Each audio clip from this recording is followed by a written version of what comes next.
मंगलवार को आरक्षित भांडेर विधानसभा के कस्बा उपचुनाव उन्नाव स्थित प्राचीन ऐतिहासिक सूर्य मंदिर प्रांगण के पास ज्योतिरादित्य सिंधिया ने बड़ी जनसभा को संबोधित किया। इस दौरान ज्योतिरादित्य सिंधिया ने अपने भाषण के दौरान मंच पर अभिनय की मुद्रा में कांग्रेस के पूर्व मुख्यमंत्री कमलनाथ पर जमकर हमला बोला। उन्हें नारी शक्ति का अपमान करने वाला बताते हुए पूर्व मुख्यमंत्री दिग्विजय सिंह और कांग्रेस के पूर्व नेता प्रतिपक्ष अजय सिंह राहुल की भी जमकर आलोचना की। ज्योतिरादित्य सिंधिया ने कांग्रेस के पूर्व मुख्यमंत्री कमलनाथ, दिग्विजय सिंह सहित तमाम कांग्रेसी नेताओं की आलोचना करते हुए कल मंच से खुद को काला कौवा बताते हुए चुनौती भी दे डाली। दरअसल वो कहना चाहते थे कि झूठ बोले कौवा काटे, काले कौवे से डरिए।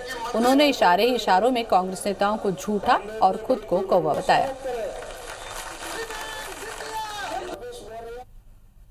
कमलनाथ जी, दिग्विजय सिंह जी, ज्योतिरादित्य सिंधिया काला कौवा है। कमलनाथ जी, दिग्विजय सिंह जी, ज्योतिरादित्य सिंधिया काला कौवा है।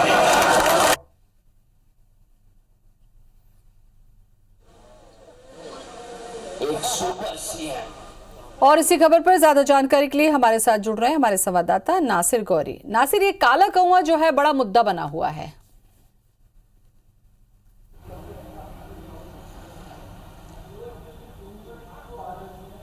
देखिए, काला कौवा मुद्दा बना हुआ। अगर हम ज्योतिरादित्य सिंधिया के जो भाषण है उनको देखें तो लगातार वो अपनी और जनता को आकर्षित यानी कि वोटर्स को आकर्षित करने के लिए इस तरह के बयानबाजी, पहले कहते थे कि वो टाइगर जिंदा है, लेकिन अब कौवा शब्द का प्रयोग उन्होंने अपने जो अमूमन जो उनकी जनसभाएं हो रही हैं उनमें प्रयोग करना शुरू कर दिया है। उनका तात्पर्य ये है कि अगर झूठ बोलता है तो वो काला कौवा काट देता है, तो उन्होंने अपने आप को काले कौवे की संज्ञा दी है। लेकिन जिस तरह से उनका चुनावी प्रचार है उसमें भले बहुत ही एक परिवर्तन देखने में आ रहा है, क्योंकि 2018 की बात करें तो वो बिल्कुल शांत इस तरह का अभिनय नहीं करते थे जिस तरह का अभिनय आजकल बीजेपी के मंच पर यानी सियासी मंच पर वो कर रहे हैं। बिल्कुल उसी अंदाज में घुल जाते हैं और फिर लोगों के बीच में अलग मुद्रा से इस तरह से प्रचार करने लगते हैं। अपनी बात को, अपनी डायलॉग डिलीवरी है वो लोगों के बीच में पेश करने लगते हैं, जिससे जनता का जो आकर्षण अपने और ध्यान खींचने के लिए इस तरह का वो बातें भी कहते हैं और साथ ही उनके जो बॉडी की लैंग्वेज है वो बदल जाती है, साथ ही हाव भाव बदल जाते हैं। तो कुल मिलाकर देखा जाए तो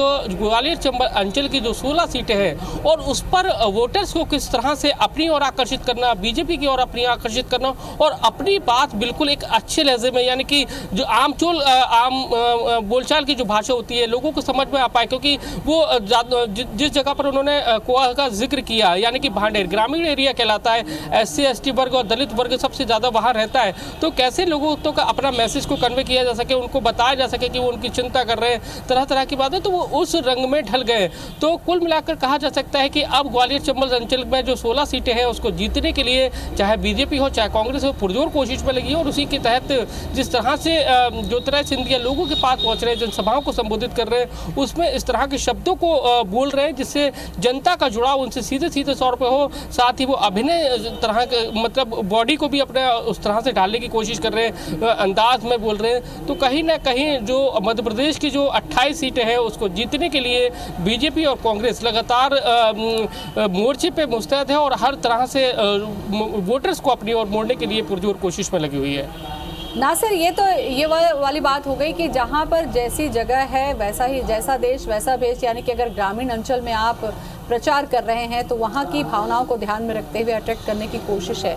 कुल मिलाकर जीतने की रणनीति में सारे साम दाम दंड भेद इस्तेमाल किए जा रहे हैं।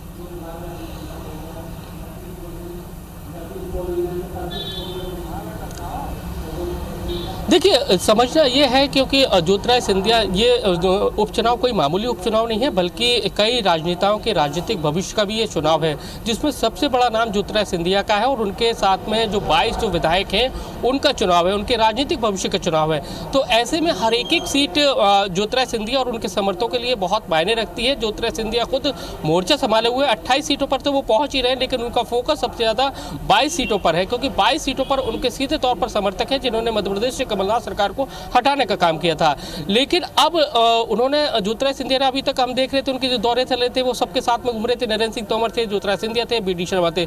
लेकिन अब उन्होंने अपने आप को बिल्कुल अलग कर लिया है, खुद ही उनके दौरे हो रहे हैं। आज भी अगर बात करें तो ग्वालियर चंबल संभाग में उनके दौरे हैं, सिंगल जा रहे हैं और लोगों के बीच में अपनी बात कहने की कोशिश कर रहे हैं। साथ ही उनके जितने भी दौरे हैं वो ग्रामीण एरिया में है और ग्रामीण एरिया में वोटर्स को किस तरह से रिझाया जाए, बीजेपी की तरफ से खींचा जाए, ये उनकी कोशिश है। क्योंकि लगातार जितना उनका जो राजनीतिक कैरियर है वो कांग्रेस से है, तो एक कांग्रेस की आइडियोलॉजी उनके साथ में जुड़ी हुई है। लेकिन अब उनको नई आइडियोलॉजी के साथ में दूसरी पार्टी के बैनर पर प्रचार करने पहुंचना, साथ ही अपने 22 विधायकों। और इस बात को ज्योतिरादित्य सिंधिया समझ भी रहे हैं। नासिर, बहुत बहुत शुक्रिया आपका तमाम जानकारी।